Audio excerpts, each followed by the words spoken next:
The crisp air of November 24, 1971, held a hint of the unexpected.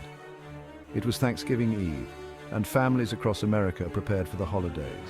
But high above the earth, on a routine flight from Portland to Seattle, an event was about to unfold that would capture the imagination of a nation. This was no ordinary flight. This was the beginning of the b.cooper saga. Northwest Orient Airlines Flight 305, a Boeing 727, was about to become synonymous with one of the most baffling mysteries in American history. A man who identified himself as Dan Cooper hijacked the plane. He held the passengers and crew hostage. His demands were simple: $200,000 in cash and 4 parachutes. Very little is known about the man who called himself Dan Cooper. His true identity remains one of the greatest mysteries in aviation history. He purchased his ticket under that name, paying cash. This was a time when security was lax, and such transactions were not uncommon. Witnesses described him as a man in his mid-40s with a calm demeanor that belied his true intentions. He was sharply dressed in a business suit with a black tie and a neatly pressed white shirt. His appearance was that of a respectable businessman. He was polite, almost charming to the flight attendants. His manners were impeccable, making it hard to suspect his true motives. Yet there was an underlying intensity in his eyes. Those who interacted with him couldn't shake the feeling that there was more to him than met the eye. He held a briefcase on his lap, never letting it out of his sight. It was as if the briefcase was the key to his entire plan. He claimed it contained a bomb. This declaration changed the atmosphere on the plane instantly, turning a routine flight into a high-stakes situation. Cooper was calm and meticulous. His demeanor suggested that he had thought through every detail of his plan. He dictated his demands to the flight attendant, Florence Schaffner. She was the intermediary between Cooper and the authorities. He insisted on specific denominations for the money, $20 bills, unmarked. This specificity was unusual and added to the mystery. His instructions for the parachutes were equally precise. He knew exactly what he needed to make his escape. He knew what he wanted. He showed no hesitation. Every action he took was deliberate and confident. This was a plan carefully crafted, executed with chilling precision. It was clear that Dan Cooper, or whoever he really was, had prepared for this moment meticulously. The pilot, Captain William Scott, contacted air traffic control. The FBI was notified. The authorities scrambled to meet Cooper's demands. The ransom money was assembled and the parachutes were loaded onto the plane during a refueling stop in Seattle. The passengers, unaware of the potential danger they were in, were released in exchange for the ransom and parachutes. Cooper allowed the flight crew to remain on board: Captain Scott, First Officer Bob Ratakzak, Flight Engineer Harold Anderson, and Stewardess Tina Mucklow. He gave them specific instructions for the next leg of their journey. They were to fly southeast towards Mexico City at a low altitude and slow speed. The plane took off once more, this time with only Cooper and the crew on board. The stage was set for a daring escape. As the Boeing 727 lumbered through the night sky, the tension inside the cockpit was palpable. Cooper, true to his word, released the flight attendants after takeoff. He ordered the pilots to maintain a course and altitude that would keep them below radar detection. They were flying blind in more ways than one. Somewhere over the dense forests of southwest Washington state, Cooper made his move. He instructed the crew to remain in the cockpit with the door closed. Moments later, at approximately 8:13 p.m., there was a sudden change in air pressure. The aft stairs of the aircraft had been deployed. D.B. Cooper, along with the ransom money, had vanished into the night. Section 5. The search begins. The disappearance of D.B. Cooper from the Boeing 727 triggered one of the most extensive manhunts in American history. The FBI, working on the assumption that Cooper had survived the jump, launched a massive search and rescue operation. Hundreds of agents scoured the rugged terrain of the suspected drop zone. They were joined by local law enforcement, National Guard troops, and countless volunteers. The search area was vast and unforgiving. Dense forests, treacherous ravines, and swift-flowing rivers hampered the efforts of the search parties. The weather was also a factor, with rain and low visibility adding to the challenges. Despite their best efforts, no trace of Cooper or the parachute he used was found. The mystery deepened.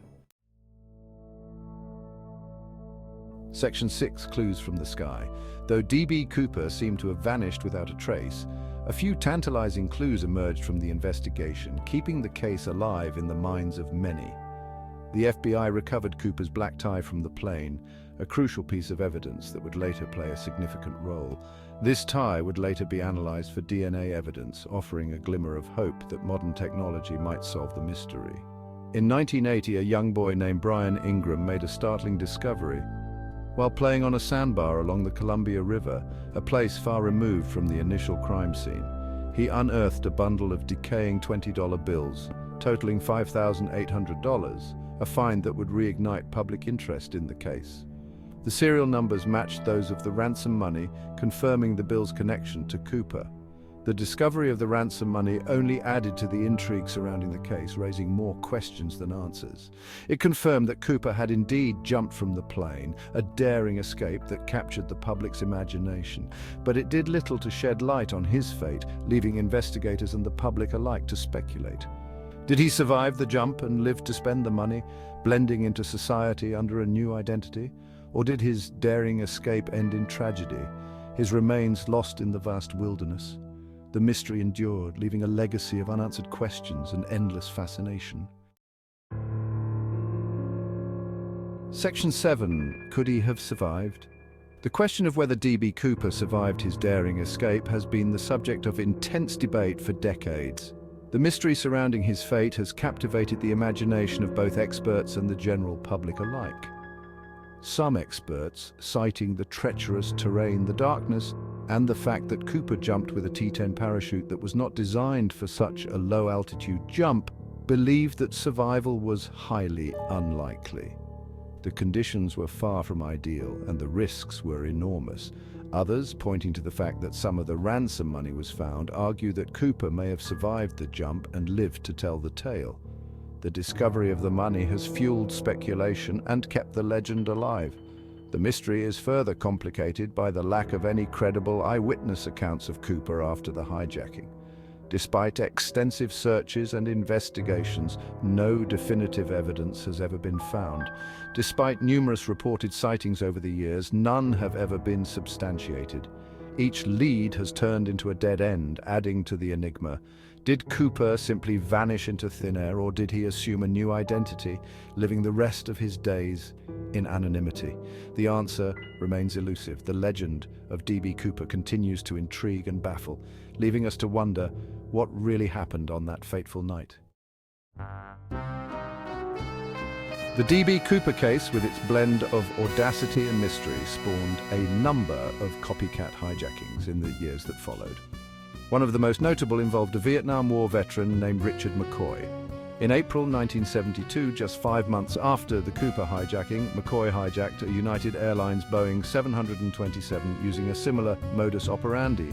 McCoy, like Cooper, demanded $500,000 in ransom and 4 parachutes. He then parachuted out of the plane over Utah.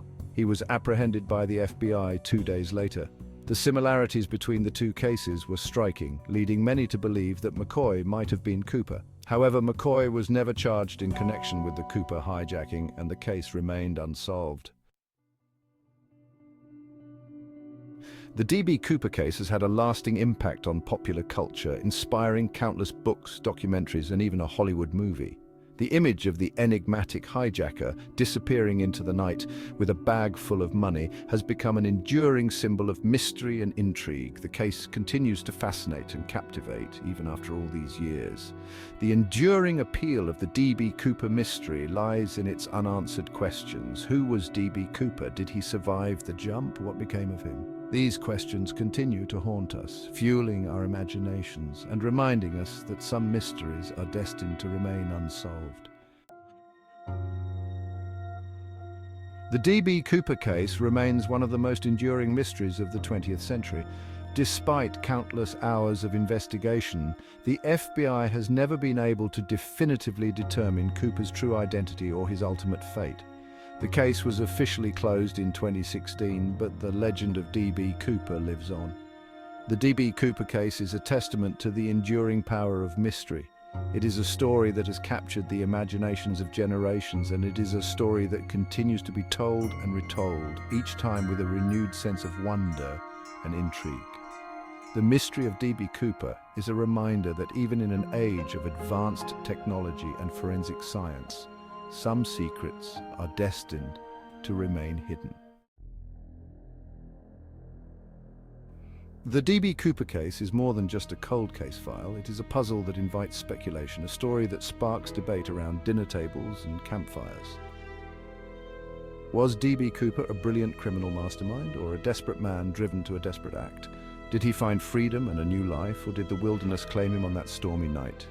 The answers, like the man himself, remain elusive, but the story of D.B. Cooper reminds us that the world is still full of mystery, and that some questions may never have definitive answers.